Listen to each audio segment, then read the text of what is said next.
The text came through at 4 p.m. on a Thursday. I was sitting in my truck in the Home Depot parking lot, waiting for them to load the lumber for the Henderson job. Just another day. Just another moment in a life I thought I understood completely.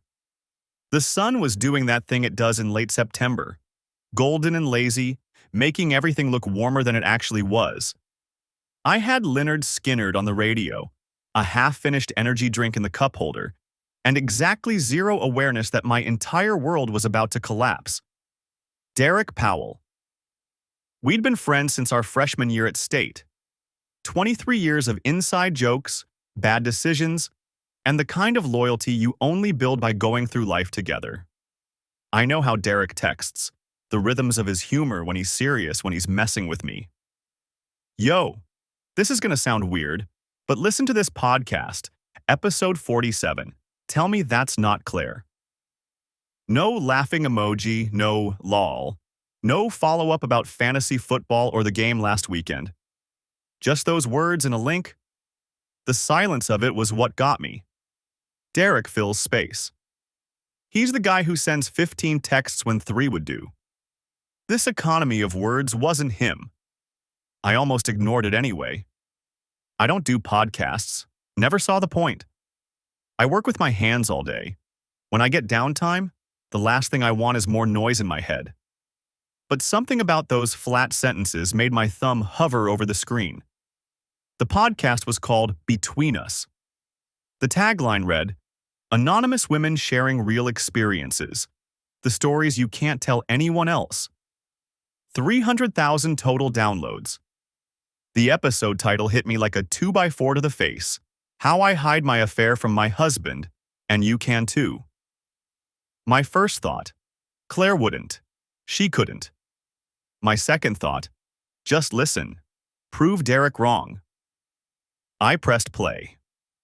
A woman's voice filled my truck cabin. Warm, confident, professional, almost. Like a TED Talk or one of those self-improvement seminars Claire used to drag me to. Instructional, like she was teaching a cooking class or explaining how to organize a closet. Welcome back, everyone. So this week, I want to get practical. A lot of you have been asking in the comments about logistics. How do I actually maintain the double life without getting caught? And I totally get it. The fantasy is one thing, the execution is everything. My blood turned to ice water. It wasn't sounds like, it wasn't could be. It was Claire, my wife of 11 years, the mother of my 8-year-old daughter, speaking directly into my ears about how to betray a husband without getting caught. The key is consistency, she was saying, and I could picture her sitting at the desk in our home office, that desk I'd built her 3 years ago from reclaimed oak. I'd spent 6 weekends on that thing, sanding, staining, getting the joints perfect. You have to maintain the routine, never change your story, never add unnecessary details. My husband, she said those words with a slight edge of condescension that I'd never noticed in person. He trusts easily, almost too easily. It's actually kind of sad when you think about it. And then she laughed. This light, casual laugh, like she was sharing a funny anecdote about a clumsy waiter at a restaurant. So I have a system. I keep a second phone, nothing fancy, just a cheap burner from Walmart, and I hide it in a hollowed-out book on the shelf. War and Peace. It's perfect. He's never going to touch that thing. Another laugh. He thinks I'm being aspirational about my reading list. The loading crew knocked on my window. 2 guys in orange vests, one of them holding a clipboard. "Mr. Ashford, your lumber's ready. Bay 12. I waved them off. Couldn't speak, couldn't move. Must have looked like I was having a stroke. "Sir, you okay?" "Fine," I managed. "Give me a minute." They exchanged a look and walked away. Claire's voice continued in my ears, explaining what she called the gym excuse, how she told me she went to yoga 3 times a week. He never questions it. I come home a little sweaty, a little tired, and he just assumes I've been doing downward dog for 90 minutes. How if I ever questioned her, she had a whole script ready. "Turn it around," she advised her listeners. "Don't get defensive. Get offended. Ask him why he doesn't trust you. Make him feel guilty for even asking. Suddenly he's apologizing to you. Works every time. I remembered asking once, just once, why she was late coming home from yoga. She'd looked at me with those wounded eyes and said, "Do you not trust me? After everything we've been through?" And I'd apologized. Brought her flowers the next day. I sat in that parking lot for 47 minutes. I listened to the entire episode. Then, hands shaking, I went to the episode list. There were 84 episodes. 84. My wife had been doing this for 3 years. Teaching women how to cheat, using our marriage as her source material. And I'd had no idea. I didn't go home. I couldn't face her. Not yet. Not until I understood exactly what I was dealing with. I drove to a parking garage downtown, one of those brutalist concrete structures where the shadows swallow everything. 4th level, corner spot, back against the wall like some cornered animal. I killed the engine and started downloading episodes to my phone with the grim determination of a man assembling evidence at a crime scene. Which, in a way, I was. 6 hours. That's how long it took to listen to the highlights, to piece together the shape of my own destruction in Claire's own words. Episode 12. The first time. Crossing the line without guilt. Her voice was almost giddy. You have to understand, I wasn't looking for this. I thought I had everything I wanted. Good husband, beautiful daughter, nice house. But something was missing. This spark, you know? And when it finally happened, when I finally let myself go there, ladies, it was like waking up after years of sleepwalking. She talked about the rush, the validation, the way being desired by someone new made her feel alive again in ways she'd forgotten were possible. She described the first encounter in enough detail that I had to stop the audio and breathe through my nose for 5 minutes before I could continue. Episode 23 had a title I won't repeat here. She compared us. Me and him. My husband is reliable, she said, and the word dripped with faint contempt. He's there. He does what he says he'll do. He's predictable. And for a long time I thought that was enough. I thought stability was the same as happiness. A pause. Then, it isn't. My other man? He's unpredictable, passionate. He looks at me like I'm the only woman in the world. Like he'd walk through fire just to touch me. When's the last time my husband looked at me like that? I thought about it. When was the last time I'd looked at her like that? Was I really that boring? Had I failed her somehow? Then I caught myself. She was doing it. Even recorded, even playing to an audience that didn't include me. She was making me doubt myself. Making me wonder if her cheating was somehow my fault. Episode 38. Financial Secrets, Keeping a Hidden Fund. Every woman should have an exit fund, Claire said, matter-of-factly. Money that's yours alone. Money nobody knows about. I've been building mine for 4 years now. A little here, a little there, skimming from the grocery budget, cash back at the store, deposits from my podcast. My husband handles the business finances. I handle the household stuff. He has no idea this account exists. 4 years. She'd been planning her escape, or at least her independence from me, for 4 years. Episode 51. What if he finds out? My contingency plan. This one was like a masterclass in psychological warfare. She had a plan, an actual documented plan for what to do if I ever discovered the truth. Deny everything. Don't admit to anything specific. Make him prove it. And here's the key. If he gets close to the truth, don't get defensive. Get aggressive. Turn it around. How dare he not trust me? After everything I've done for this family, make him feel guilty for even asking. 9 times out of 10, he'll back off. He'll apologize. He'll convince himself he was wrong. She paused, then added with a small laugh. And honestly, even if he doesn't back off, so what? He won't leave. Men like my husband, they stay. They're too afraid of change, too invested in the life they've built. He'll be hurt, he'll pout for a while, and then things will go back to normal. It always does. That assumption, that I was too weak, too comfortable, too broken to actually leave, might have been the most insulting part. Episode 67. My affair partner's wife almost caught us. She turned this into a comedy bit, a story for entertainment. So we're at this restaurant, not our usual place, somewhere new, somewhere we thought was safe, and guess who walks in? His wife, Diana. I literally ducked under the table like I was in some cheesy spy movie. He had to pretend he was there alone for a business meeting. She sat down at his table. I was crouched under the booth for 45 minutes, and I had to pee so bad I thought I was going to die. Her listeners loved it, apparently.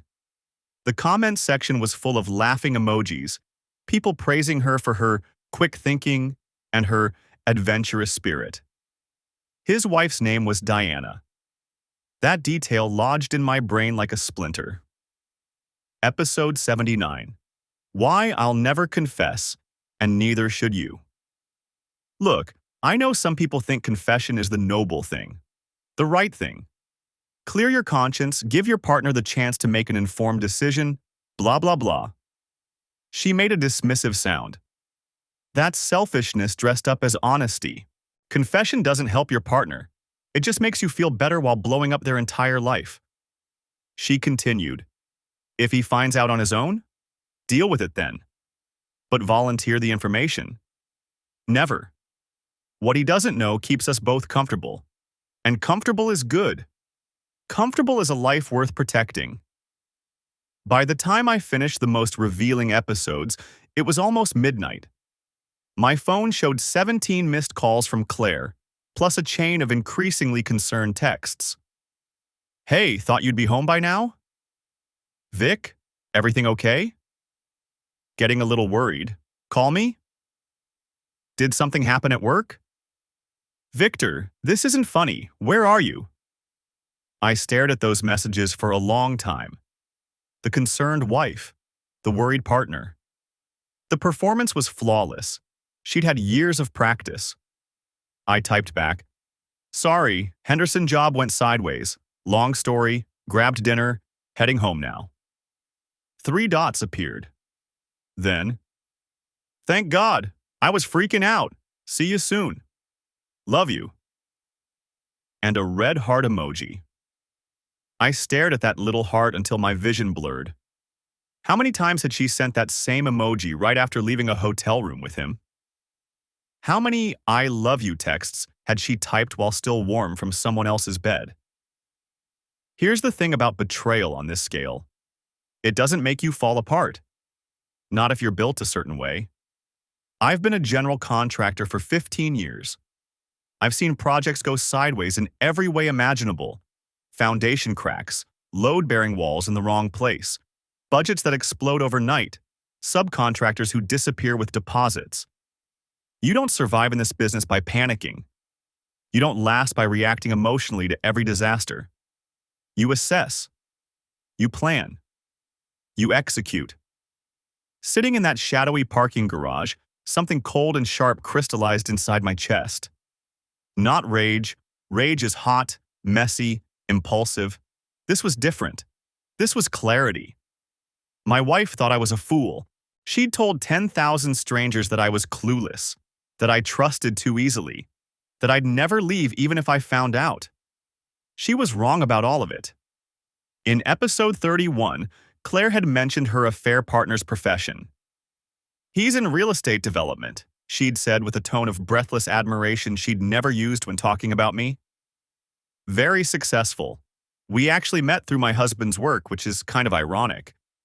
My husband introduced us at a networking thing and didn't think twice about it. I work with real estate developers constantly. The list of candidates wasn't long. I texted Derek, "It's her. Don't tell anyone. I need time." His response came 30 seconds later. I figured. "Brother, I'm here. Whatever you need." Then another. "I'm so sorry, man." And finally, don't do anything tonight. Sleep on it. We'll figure this out. Good advice. I wasn't going to follow it completely. Sleep was unlikely. But he was right about one thing. Tonight wasn't the time for action. Tonight was for absorbing the blow. Tomorrow, I'd start planning. I drove home at 9:30. The house looked exactly the same as it always had. White siding, black shutters, the porch light on like a beacon guiding me back. I'd painted those shutters myself 2 summers ago. Replaced the porch boards last spring. This was my house, my life, my family. All built on lies, apparently. Claire was on the couch watching one of those home renovation shows, the ones where attractive people transform ugly houses into beautiful ones. The irony wasn't lost on me. "Hey, babe," she said without looking up. "You had me worried. Dinner's in the fridge." "Thanks. Long day. Want to tell me about it?" "Not really, just tired." She nodded, eyes still on the screen. "Okay, get some rest." I ate leftover pasta standing at the kitchen counter, not tasting any of it. From where I stood, I could see her profile, the curve of her cheek, the way she tucked her feet under her on the couch, the slight smile playing at her lips as she watched television. She looked exactly like the woman I'd married. The woman I'd loved for more than a decade. The mother of my child. The woman who'd been laughing about me to 10,000 strangers. I made a decision that night. No confrontation, no screaming matches, no pathetic begging for explanations or empty promises of change. No couples therapy where I'd sit next to her and watch her lie to a professional. I was going to take everything back. Every shred of dignity she'd stolen. Every assumption she'd made about my weakness and my passivity. I gave myself 90 days. Day 3. Claire left for yoga. The hollowed-out book was exactly where she'd described it. War and Peace, thick and obvious, sitting on the shelf in the office like it belonged there. I'd walked past it 1,000 times without thinking twice. Inside, a Samsung burner phone, passcode protected. I didn't try to crack it. That wasn't my job. I took photos, the phone, the book, the location, and put everything back exactly as I'd found it. Then I called Derek. "I need your help," I said, "and I need to know how you actually found this." There was a long pause. "Vic, just tell me." He exhaled. "My wife mentioned it, months ago. Said her coworker listens to this podcast. I got curious, figured I'd check it out. Started recognizing details. The way she described her husband, the job, the house, your daughter's age. I spent 3 weeks going back and forth about whether to tell you." 3 weeks? Because I didn't want to be wrong, man. And I didn't want to blow up your life based on a hunch. His voice cracked slightly. "But you deserve to know. You had the right to know." I let that sit for a moment. "You didn't destroy my life, Derek. She did.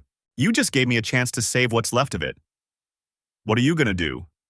Something smart, something patient?" "Vic, don't do anything." "Stupid? No. I'm done being stupid. That's the whole point." Days 8 through 15. I hunted. Real estate developer. Met through my work. Has a wife. Travels frequently. More successful than her husband. She'd mentioned that one with naked admiration. I'd worked with exactly 4 developers in the past 3 years. Greg Whitman was 60 and basically retired. Spent most of his time on a golf course in Arizona. Nathan Blake was single, no wife to mention. That left 2 candidates, and by day 12, I'd narrowed it to 1. Austin Mercer. 42 years old. Married to a woman named Diana. Built like he spent more time at the gym than the office. Drove a Mercedes that cost more than most people's houses. Handsome in that oily way that some women apparently find attractive. Smiled too much. Laughed too loud. The kind of guy who clapped you on the shoulder and called you buddy while figuring out how to screw you. Day 12, a Wednesday, I drove past Austin's office building on a hunch. Claire had told me she was visiting her mother. Her car was in the parking garage. Third level. Right next to a silver Mercedes G-Wagon with a vanity plate that read Mercer. I took photos, timestamps, license plates. Then I sat in my truck and felt something cold and sharp crystallize inside my chest. I called her mother's house from a blocked number. Carol answered on the third ring. Hello? Hi, this is Dr. Patterson's office calling for Claire Ashford. Is she available? Claire, no, she's not here. Was she supposed to be? I haven't seen her in weeks. My mistake. Wrong number. Sorry to bother you. I hung up. Day 14, I met Frank Castellano at a diner on the edge of town. Former cop, 58 years old, face like crumpled leather, and eyes that had seen everything twice. Derek had worked with him on a security case a few years back. Said he was the best. Frank showed up in a windbreaker and khakis, ordered black coffee and a slice of pie, and listened while I laid out what I knew. I handed him a folder. The podcast episodes on a flash drive. My notes. The photos. He flipped through the pages, expression neutral. Took a long sip of coffee. Looked up at me with something that might have been respect. This is one of the most detailed evidence packages I've ever received from a spouse, he said. Most guys come to me with nothing but a gut feeling and a maxed-out credit card. I'm not most guys. No, he nodded slowly. I don't believe you are. You want the full workup? Surveillance, financials, the whole 9 yards? Everything. I want to know what color underwear this guy wears. Frank almost smiled. That'll cost you. I don't care what it costs. I need the truth. All of it. And then what? I met his eyes. Then I'm going to tear their whole world down around them. Frank studied me for a long moment. Then he picked up his fork and cut into his pie. I'll be in touch. Day 18. Finances. Claire handled the household bills. I handled the business accounts. We'd always kept things somewhat separate. Her preference, she'd said, because she liked feeling independent. Now I understood the real reason. I hired a forensic accountant named Louise Webb. Discreet, thorough, expensive. She came recommended by Patricia Holden, the family attorney I'd started consulting with. Worth every penny. What Louise found made me want to put my fist through a wall. A separate bank account opened 4 years ago that I'd never known existed. The podcast generated income through listener subscriptions and sponsorships, roughly $3,200 a month. Over 3 years, she deposited more than $87,000 into that hidden account. The money went to luxury items, handbags that cost more than my truck payment, designer clothes, jewelry, plus spa trips, hotel rooms, and gifts. Presumably for Austin. And she'd been skimming from our joint household budget for years. An extra $400 to $600 a month just gone. Groceries that didn't exist. Utility bills that didn't add up. She's methodical, Louise said, sliding a spreadsheet across her desk. This wasn't impulse. This was planned. 4 years of planning. At least. Day 22, I sat in Patricia Holden's office. Mahogany desk, law degrees on the wall, a woman who looked like she ate opposing counsel for breakfast. In this state, Patricia explained, we're no fault for divorce purposes. But infidelity can absolutely affect alimony determinations and asset division. Dissipation of marital assets, spending money on an affair, is grounds for reimbursement. Her hidden income is marital property. She's been hiding assets. That's not a gray area. And the podcast? Patricia smiled thinly. Mr. Ashford, your wife created 84 episodes of herself confessing to adultery, explaining her methods in detail, and mocking you by implication. I've been practicing family law for 27 years. I've never, and I mean never, Seen a case where a spouse handed us the evidence quite so thoroughly. What about custody? Document everything. Every time you're the primary caregiver, every time she's absent, every instance where she prioritizes something else over your daughter. The court favors the stable parent. From what you've described, that's you. I stood to leave. Patricia called after me. Mr. Ashford, most men in your position want to confront their wives immediately, blow up the marriage in a fit of rage, feel righteous for about 5 minutes, then spend years regretting it. The smart ones wait. Build the case. Protect their position. She paused. You seem like a smart one. I turned back. I've had 11 years of being underestimated. I'm done. Day 30. Frank Castellano delivered his first full report over beers at his house. A modest ranch in a quiet subdivision, American flag on the porch, retired cop's taste in everything. You were right about Mercer, Frank said, sliding a manila folder across his kitchen table. They've been meeting 2 to 3 times per week for almost 2 years. Specific hotel, the Wentworth. Always room 412. Cash payment every time. Austin's treat. I flipped through the photos. Claire's car entering the hotel parking garage. Austin's Mercedes following 5 minutes later.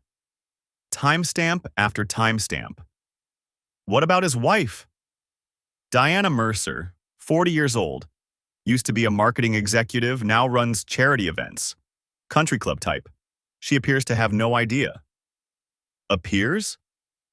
Hard to say for sure, but there's nothing in my surveillance suggesting she knows. I kept reading. And then I hit the part that really set me off. According to Frank's timeline, Claire and Austin's affair began before I hired Austin's company for the downtown renovation project. 6 months before.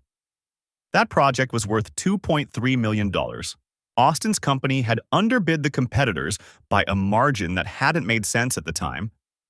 I remembered Claire encouraging me to give Austin a chance. She'd said she had a good feeling about his team. Son of a... I didn't finish the sentence. Yeah, Frank said quietly. She didn't just cheat on you. She steered your business to her boyfriend and probably helped him price the bid. My wife hadn't just betrayed our marriage. She'd potentially compromised my professional reputation, my integrity, for her affair partner's benefit. Day 32, I had coffee with Austin Mercer. I'd called ahead, said I wanted to discuss a potential new project, a mixed-use development on the west side that I had zero intention of ever doing with him. He'd sounded delighted. Always happy to chat with you, Vic. Come by the office. I'll have my assistant get you a parking pass. His office was exactly what you'd expect from a guy like Austin. Corner suite, 17th floor, floor-to-ceiling windows with a view of the downtown skyline. All glass and chrome and minimalist furniture that probably cost more than my first car. A putting green in the corner. 3 monitors on his desk showing real-time stock prices and sports scores. Victor, great to see you. He stood up from behind his desk and came around to shake my hand. Strong grip, maintained eye contact, that toothy smile. Sit. Want some coffee? My assistant makes a killer espresso. Sure, black is fine. He pressed a button on his phone. Sarah, 2 espressos, please, and those little cookies from the place on 3rd. We sat across from each other in leather chairs that cost more than most people's couches. He leaned back, ankle crossed over his knee, the picture of relaxed confidence. So, the West Side development. I've been hearing rumors about that project for months. Tell me you're finally pulling the trigger. Maybe, still in early stages. But I wanted to get your thoughts on feasibility. Absolutely. Let me show you some preliminary numbers. For the next 20 minutes, we talked square footage and zoning variances and construction timelines. Austin was smooth, knowledgeable, the kind of guy who could make you feel like you were the most important person in the room, like your project was the only thing that mattered to him. I wondered if this was the same charm he used on my wife. The same smile, the same attentiveness, the same ability to make someone feel special. "Victor, I've always appreciated working with you," he said, leaning forward. "You're one of the good ones. Reliable, detail-oriented, professional. That's rare these days. Most contractors I work with cut corners, rush timelines, pad invoices. You never have." "I appreciate that, Austin. I try to pay attention to the details. It shows. That's what makes you valuable, my friend." My friend. The word tasted like ash in my mouth. "Hey, we should get the families together sometime," Austin continued. "Double date. Diana's been saying we don't socialize enough outside of work functions. You and Claire, me and Diana, dinner at the club maybe? What do you say?" I smiled. "That sounds great. I'll talk to Claire about it." "Excellent. I'll have Diana reach out." He glanced at his watch. Gold Rolex, naturally. "I've got another meeting in 10, but let's set up a proper sit-down next week to go over those numbers in detail." We shook hands again when I left. His grip was firm. His smile was bright. He walked me to the elevator personally, hand on my shoulder like we were old friends. He had no idea. This man who'd been sleeping with my wife for 2 years, who'd walked into my home and eaten my food and shaken my hand countless times, he had no idea what I knew, what I was planning, what was coming. Walking out of his building into the parking garage, I thought, "You have absolutely no idea what's about to happen to you, you arrogant piece of garbage. And by the time you figure it out, it'll be far too late." Day 35. The Diana question. Austin's wife was innocent in all this. Did she deserve to know? Absolutely. But telling her now could detonate everything prematurely.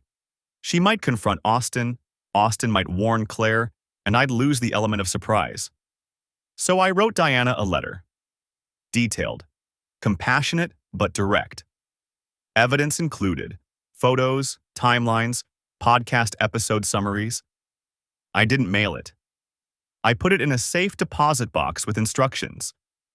To be delivered in 60 days or upon my signal. Day 38.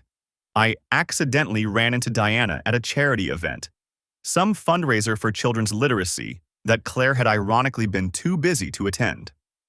I introduced myself, made small talk about the cause, mentioned I'd worked with her husband. "Your husband's a fortunate man," I said, keeping my tone light. "Business and personal life both going well. That's rare these days." She smiled, but there was something off in her expression. A slight tightness around the eyes. "Thank you. That's kind of you to say." Later, at the bar, she approached me. Her wine glass was almost empty. "Mr. Ashford, can I ask you something strange?" "Victor, please. And of course." "Has your wife ever mentioned my husband, outside of professional contexts?" I kept my face neutral. "Not that I can recall. Why do you ask?" She hesitated. Her fingers tightened around the glass stem. "No reason. Sometimes I wonder if I'm paranoid. Seeing things that aren't there." "What kind of things?" "He's been distant, working late more than usual. His schedule doesn't always add up. Little things." She shook her head. "I'm sorry. I don't know why I'm telling you this." I reached into my jacket and handed her my card. "If you ever need someone to talk to, someone who might understand what you're going through, call me. Anytime." She took the card, looked at it, looked at me with an expression I couldn't quite read. "Thank you." She didn't call that night, but I knew she would. Day 42. I became a ghost. Created a fake identity on the Between Us podcast forums, just another listener, and spent hours reading the comments, understanding Claire's fan base. They adored her, called her brave, honest, a voice for women trapped in unfulfilling marriages. One commenter wrote, "You've given me the courage to finally live my truth." I wanted to vomit. But one username stood out. Truth Seeker 22. She'd been asking pointed questions for months. Does anyone else think the host's husband deserves to know? We're celebrating deception here. This feels ethically bankrupt. She'd been banned from the forum twice, kept coming back with new accounts. I reached out through an encrypted channel. Anonymous. Careful. Her real name was Megan Lawson, licensed therapist, private practice. She'd started listening because a client mentioned the podcast, and she'd become increasingly disturbed by what she heard. I've been trying to figure out who the husband is, Megan told me in our first chat. He deserves to know what's being said about him. This content is genuinely harmful. I stared at the screen for a long time. I'm the husband. Silence. Then, oh my God, are you serious? 11 years married, 8-year-old daughter, everything she's described. It's my life. I'm so sorry, I can't imagine what you're going through. What are you going to do? I'm going to burn it down, and I could use your help. What do you need? A professional analysis of the podcast content, the manipulation tactics, the ethical violations, something I can use when the time is right. I'll have it ready in 2 weeks. Day 52. Lily, my daughter, 8 years old, smarter than half the adults I know. She picked up on everything: tension in a room, forced smiles, the way her parents' conversations had become performances. I took her to breakfast that Saturday. Just the two of us. Pancakes at that diner she loves, the one with the jukebox in the corner. Daddy? She looked up at me with maple syrup on her chin. Why are you sad? I'm not sad, sweetheart. Just thinking. You look sad. Your eyes look different. I reached across the table and wiped her chin with a napkin. I'm okay, I promise. Just some grown-up stuff I'm working through. Is it about mommy? The question hit me like a punch to the chest. What makes you ask that? She shrugged, stirring her hot chocolate. You guys don't talk as much anymore, and mommy's always on her phone. I forced a smile. Sometimes adults get busy with their own things. It doesn't mean anything's wrong. Okay. She didn't look convinced. I just wanted you to know that I love you, even if you're sad.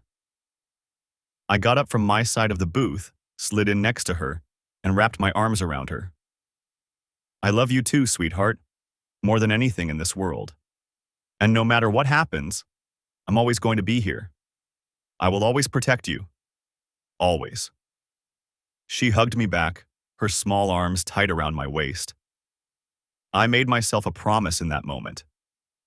Whatever happened with Claire, Lily would never be a weapon or a casualty. I'd fight for custody, but I wouldn't poison my daughter against her mother. I wouldn't make her choose sides. That wasn't the man I wanted to be. But I started documenting. Every time Claire was late picking up Lily from school.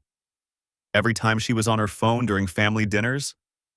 Every instance where I was the primary caregiver, which was most of them. The pattern was damning. I handled 80% of Lily's daily care.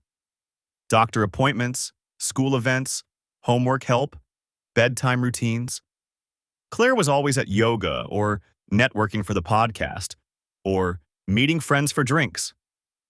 Day 60, the Alliance. Diana Mercer finally called.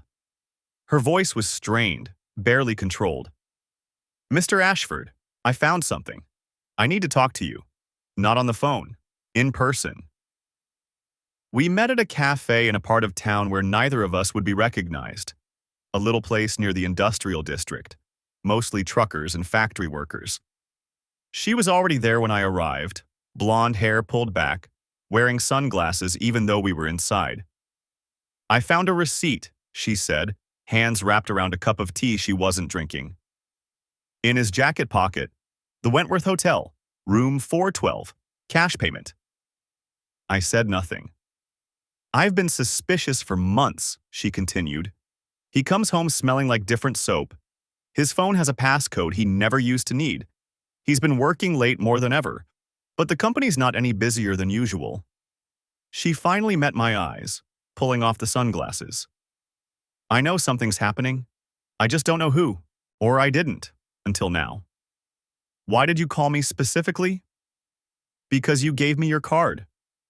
And because of the way you asked if my husband was lucky. Something about your tone. She leaned forward.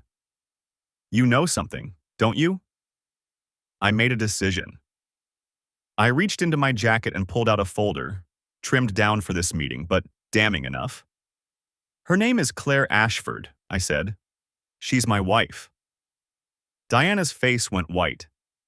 I showed her the podcast, played specific episodes on my phone, keeping the volume low. Showed her Frank's photos, her husband's Mercedes next to my wife's car, entering the hotel garage, the room receipts, the timeline. She listened without tears, without screaming. Her expression hardened into something cold and polished, like marble. How long have you known? 75 days. Why didn't you tell me immediately? Because I needed time to build the case, to do this right. I didn't want to tip them off before everything was in place. Everything? I'm filing for divorce, full custody of my daughter. She's hidden assets, spent marital funds on the affair, neglected her parenting responsibilities. I have it all documented. Diana stared at me for a long moment. Then, slowly, she smiled. But there was no warmth in it. It was the smile of a woman who had just found her purpose. I want in. Days 61 through 82. We planned. Diana brought assets I didn't have. Access to Austin's business accounts, his schedule, his vulnerabilities. His real estate company was heavily leveraged. One major scandal could collapse the whole thing like a house of cards. Diana had signed a prenup, but with proof of infidelity, the prenup was void. She was entitled to 50% of everything. We developed a coordinated timeline. Both divorces filed on the same day, within hours of each other. Evidence released to social circles simultaneously. Austin's business partners informed that he'd been sleeping with clients' wives, catastrophic for any developer whose business depends on trust. Claire's parents would receive the complete evidence package. The podcast sponsors would learn exactly what kind of empowerment they'd been funding. I want him to lose everything, Diana said during one of our planning sessions. The company, the house, his reputation. I want him to feel what it's like to have nothing. That's the plan. You're very calm about this. I've had time to process, she studied me. You're not angry? I'm furious, but anger makes you sloppy. I'd rather be precise. Day 78, I hit another bombshell. Going through Claire's phone records, Frank had obtained them through methods I chose not to ask about. I found messages to another number. Not Austin. A man named Ryan Foster. Personal trainer at Claire's gym. The messages were older. The affair had apparently ended about a year ago, and from the tone, it ended badly. Accusations, threats, silence. My wife hadn't had one affair, she'd had two. The podcast only mentioned one. Day 83 through 89. Final preparations. I secured a rental apartment, a place to stay if I needed to get out of the house quickly. Legally, I shouldn't leave the family home before the divorce was finalized, but I wanted contingencies covered. I met with my business partners, explained in broad terms that I was going through some personal things and might need flexibility in the coming weeks. They didn't ask questions. 15 years of reliable partnership had earned me that trust. Day 86, Claire made her chicken parmesan, the recipe she only pulled out for special occasions. What's the occasion? I asked, watching her move around the kitchen. Nothing specific, she shrugged. Just felt like making something nice. Lily was at a sleepover. It was just the two of us. We ate dinner together. She talked about the podcast, about listener feedback, about a potential sponsorship deal she was really excited about. I nodded and asked follow-up questions and played the role of supportive husband. I never really asked much about it, I said. The podcast, I mean. How's it actually going? She looked up, surprised. Really? You want to know? Sure, it's your thing. I should be more interested. Claire set down her fork. For a moment, something genuine flickered across her face. Surprise, maybe even guilt. It's going well. Better than I expected, honestly. The community's grown a lot. Women really connect with the content. I bet they do. You never listen, do you? I kept my expression neutral. I've heard a few episodes. She laughed, light, casual, completely unaware. You're sweet.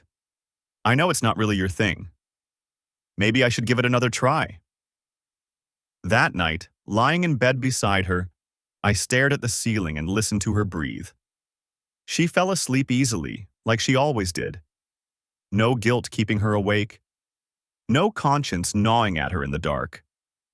Remember this moment, I thought. This is the last time we'll ever be like this. Day 88.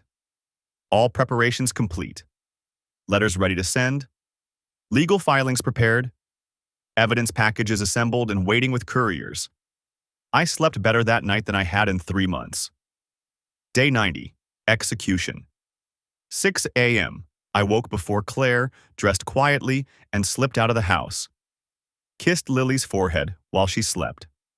7:30 a.m. Patricia Holden filed the divorce petition. Grounds: abandonment of marital responsibilities, dissipation of marital assets, adultery. Emergency motion for temporary custody of Lily. 8 a.m. Diana's attorney filed her petition against Austin. Identical grounds. 9 a.m. A courier delivered a package to George and Linda Hayes, Claire's parents.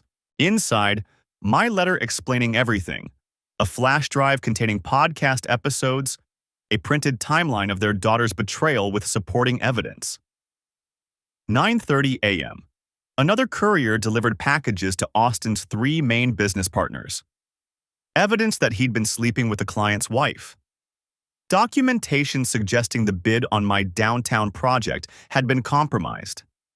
10 a.m. The podcast sponsors, a mattress company and a women's wellness brand, received detailed letters from Megan Lawson, complete with professional analysis of the content they'd been funding. By noon, both had issued statements pulling their support. 11 a.m. Megan posted her analysis on several relationship forums and professional networks. Title: The Ethics of Infidelity Content, A Therapist's Breakdown. Within hours, it was trending. 12:00 p.m. Claire's phone rang. Her mother. I could hear the hysterical screaming from the living room. Claire Elizabeth, what have you done? 12:15 p.m. Austin's phone exploded. His partners calling back to back. His lawyer. His wife, who said nothing, just breathed into the phone, then hung up. 12:30 p.m. I walked through my own front door. Claire was sitting at the kitchen table. Her face was white as paper. Mascara tracked down her cheeks in black rivers. Her phone lay in front of her, screen cracked from where she'd apparently thrown it against the wall. Victor. Her voice was raw, scraped hollow. What did you do? I sat across from her. Calm. Steady. I'd rehearsed this moment 100 times in my head over the past 90 days, but nothing could quite prepare me for the reality of it. I listened to your podcast. Her face crumpled like wet paper. I can explain. No, you can't. Just let me. Claire. I held up a hand. I've listened to 84 episodes. I've heard you explain yourself to 10,000 strangers. You've had 3 years to justify what you did. I don't need another version. She stared at me, mouth working, no sound coming out. I laid it all out. Everything. The burner phone hidden in War and Peace. War and Peace, Claire. You actually thought that was clever. Frank's surveillance reports. The hotel, room 412. Always room 412. Every Tuesday and Thursday for 2 years. The hidden bank account, I continued. $87,000. 4 years of siphoning. The podcast income you never disclosed. The gifts you bought him with our money. Her face went from devastated to defensive. I earned that money. The podcast was mine. It was marital property, built while you were married to me.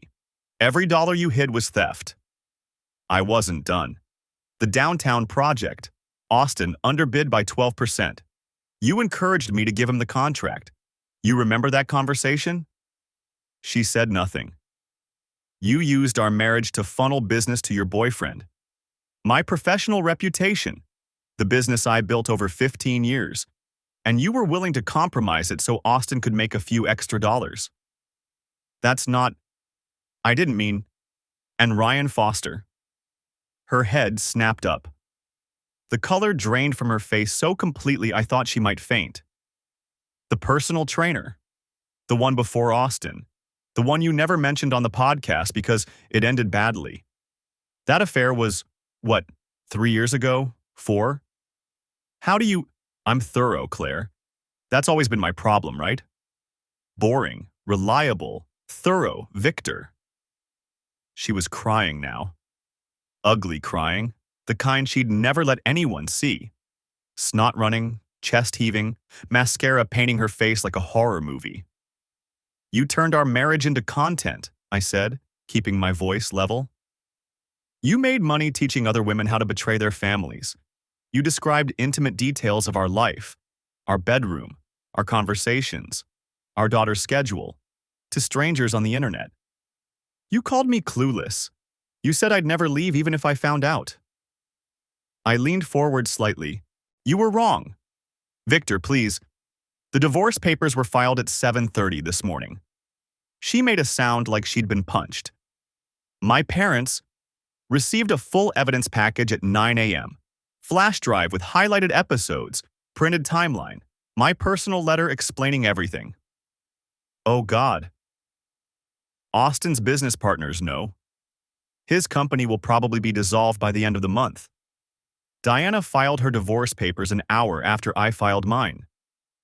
Diana knows? Diana and I have been planning this together for the past month. The color that had drained from her face didn't come back. The sponsors pulled their funding hours ago. The hosting platform is reviewing the podcast for terms of service violations. Within a week, there won't be a single episode of Between Us left on the internet. She sat there, shaking, the reality hitting her in waves. Then the crying stopped. Her jaw hardened. Her eyes went cold, and I saw something I'd never noticed before, something calculating and ruthless beneath the pretty face. You think you've won something? She said, voice steadying. You think this little revenge fantasy of yours changes anything? I don't think. I know. I'll take everything in the divorce. I'll tell Lily you abandoned us, that you walked out on your family. I'll tell the court you were emotionally abusive, that you controlled me, isolated me, drove me into someone else's arms. Women get believed in these situations, Victor. Men like you get crucified. I smiled. It wasn't a nice smile. Try. Excuse me? I said try. Go ahead. Tell the court I was abusive. Tell Lily I abandoned her. Make whatever accusations you want. I stood up and looked down at her. I have 200 pages of documented evidence. I have your own voice. 84 episodes of detailed confessions, recorded and time-stamped, admitting to multiple affairs, financial deception, and systematic manipulation. I have forensic accounting proving you stole from our family. I have surveillance photos with timestamps. I have your gaslighting scripts on record, the exact words you taught other women to use when their husbands got suspicious. I walked toward the door, then turned back. And I have 3 months of documented parenting. Every school pickup you missed, every dinner you weren't here for, every bedtime story I read while you were at yoga. I know who Lily's primary caregiver has been. So does my attorney. Claire's confident expression cracked. The judge will review the evidence, all of it, including the episode where you laugh about how Lily's school schedule made it easier to plan your hotel visits. Episode 63. You want to explain that one in family court? She was shaking again, but not from grief this time. You can't do this to me. I already did. I opened the front door. You didn't just lose your marriage, Claire. You lost. Completely. Totally. Irrevocably. The divorce took 4 months. Claire hired an aggressive attorney, some shark from the city named Bradford, who billed $800 an hour and wore suits that cost more than my truck payment. He came out swinging hard. Privacy invasion claims, emotional abuse allegations, attempts to paint me as a controlling husband who drove his wife into someone else's arms through neglect and emotional unavailability. My client was trapped in a loveless marriage, Bradford argued in a preliminary hearing. Mr. Ashford's obsessive investigation into her private affairs, including hiring investigators and accessing personal communications, demonstrates a pattern of controlling behavior that validates her need for emotional support outside the marriage. Patricia Holden didn't blink. Your Honor, we'd like to submit into evidence Exhibit A through Exhibit R, episodes of a podcast in which the respondent describes, in her own words, her methods of deception, her systematic manipulation of the petitioner, and her detailed instructions to listeners on how to conduct affairs without detection. The judge raised an eyebrow. A podcast? Created and hosted by Mrs. Ashford over a 3-year period, containing detailed admissions regarding extramarital affairs, hidden financial accounts, and manipulation tactics. Objection. Relevance, Bradford cut in. The respondent is claiming emotional abuse as justification. We believe her own statements will illuminate the actual dynamics of this marriage. The judge nodded. I'll allow it. Over the next hour, Claire's own voice played through the courtroom speakers. Her instructions on gaslighting, her mockery of her clueless husband, her laughter, that casual, confident laugh that haunted my dreams, her advice on manipulating conversations, hiding money, maintaining alibis. I watched Bradford's face as the recordings played. His confident expression crumbled by the minute. I watched Claire too. She sat rigid in her chair, staring at the table, as 10,000 strangers' worth of secrets filled the room where her marriage was being officially dissolved. The opposing counsel objected repeatedly. The judge overruled every time. When the evidence phase concluded, Claire's credibility wasn't just damaged, it was obliterated. Her own voice had convicted her more thoroughly than any witness testimony ever could.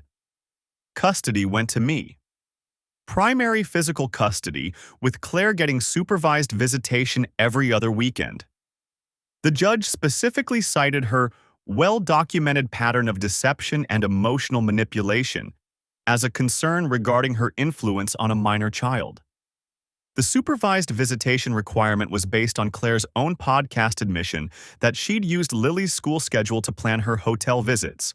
Financially, Claire was ordered to reimburse me for dissipated marital assets, the hidden account, the affair expenditures, the podcast income she'd concealed.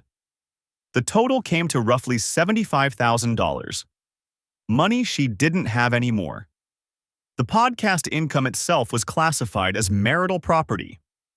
I was entitled to 50% of all earnings, past and future. I donated my share to a children's advocacy organization that helps families affected by parental infidelity. Between us went dark within 6 weeks.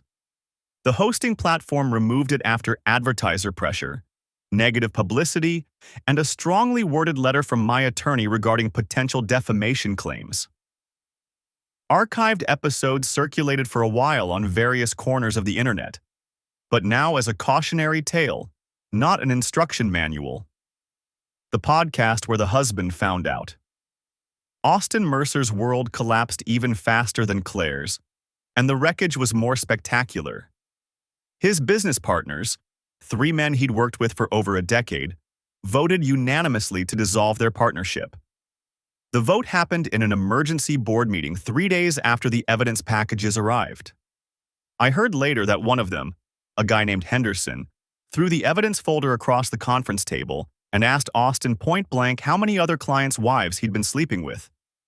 No one wanted to be associated with a developer known for betting clients' spouses. The phone stopped ringing. Projects in development got canceled. The downtown project, my project, became toxic, and I was contacted by new contractors desperate to distance Austin's company from the finished product. Diana executed her divorce with surgical precision. The prenup Austin had insisted on, the one that protected his assets in case she ever strayed, was voided the moment Diana's attorney produced evidence of his infidelity. She walked away with the house, 50% of his remaining business assets, the vacation property in Colorado, and enough leverage to ensure Austin couldn't so much as post on social media without her attorney reviewing it first. 6 weeks after day 90, Frank Castellano called me with an unexpected update. "You hear about Mercer?" "What now?" "Feds picked him up this morning. Fraud charges, looks like." Turned out the scrutiny my exposure triggered had uncovered things I didn't even know about. Tax evasion on a significant scale, unreported income, phantom expenses, years of creative accounting, falsified documents on government contracts, bribes to city inspectors going back half a decade. I hadn't planned any of that. I just wanted to expose an affair, protect my daughter, and salvage what was left of my dignity. But once people started looking closely at Austin Mercer, really looking, they found a lot more than infidelity. He pleaded guilty to reduced charges in exchange for cooperation. 18 months in federal prison, followed by 3 years of supervised release. His real estate license was permanently revoked. The last time I saw him was in a newspaper photo, handcuffed, being led into a federal courthouse, looking 20 years older than when I'd shaken his hand in his chrome and glass office. 1 year later, I'm standing on the porch of my new house, a craftsman bungalow on a quiet street, 2 bedrooms, a yard for Lily, a workshop in the garage where I build furniture in my spare time. Lily's inside doing homework. 9 years old now. Still the smartest kid in any room. She's in therapy, not because anything's wrong, but because I wanted her to have someone to process things with. The therapist says she's doing well, resilient. Diana Mercer and I get coffee every few weeks. Not romantic. Neither of us is ready for that, maybe never will be. But there's an understanding between us. 2 people burned by the same fire, rebuilding on opposite sides of town. Derek's still my best friend. We don't talk about the podcast anymore. Don't need to. Business is better than it's ever been. Word got around about what happened. People respect a man who handles betrayal with dignity instead of desperation. 3 new projects this quarter alone. Claire lives in an apartment across town, small, 1 bedroom. She works as an administrative assistant at a medical supply company. Her marketing career collapsed when the scandal followed her wherever she applied. She sees Lily every other weekend, supervised. Court order. The visits are awkward. Lily goes through the motions, polite but distant. When I pick her up afterward, she doesn't talk about what they did. "How was it?" I asked once. "Fine." She looked out the car window. She cried again. Claire tried to restart the podcast under a different name. New branding, new approach, redemption arc. It lasted 3 episodes before listeners recognized her voice. The comment section was brutal. She deleted everything. I heard she's in therapy now. Court-ordered initially, then voluntary. I don't know if she actually understands what she did. I don't know if she ever will. Last month, I got a message through one of the old podcast forums. Someone named Still Listening. I was in her audience. I took her advice. I did things I'm not proud of. When everything came out, I realized what I'd been doing, what I'd become. I confessed to my husband. We're in counseling now. We might make it. We might not. But at least I'm not lying anymore. I thought you should know. I read it twice. Then I closed the browser and went outside to throw a football with Lily. 10,000 listeners. That's how many people heard Claire mock me, teach betrayal, celebrate deception. 10,000 strangers who knew my humiliation before I did. But I wasn't the fool she thought I was. I was the man who paid attention, the man who built the case, the man who waited until the moment was right, then executed the plan without hesitation. I looked through the kitchen window at Lily laughing at something on her phone. That's what matters. That's all that ever mattered.